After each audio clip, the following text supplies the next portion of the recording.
Ibunda mendiang Ustaz Jeffrey Al-Bukhari, Tatu Mulyana alias Umi Tatu menjalani pemeriksaan di Polres Metro Jakarta Selatan pada Jumat, 8 Agustus 2025, lalu. Pemeriksaan ini terkait dugaan penipuan yang menyeret sebuah biro perjalanan haji dan umrah yang diduga berada di bawah kepemilikannya.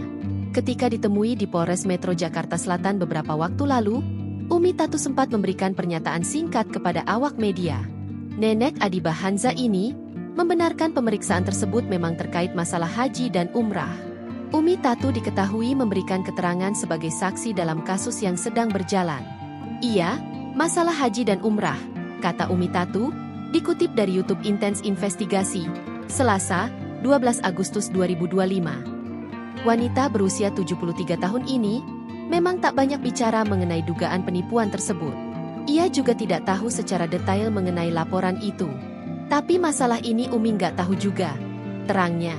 Umi Tatu juga mengonfirmasi momen tersebut kali pertama dirinya menjalani pemeriksaan.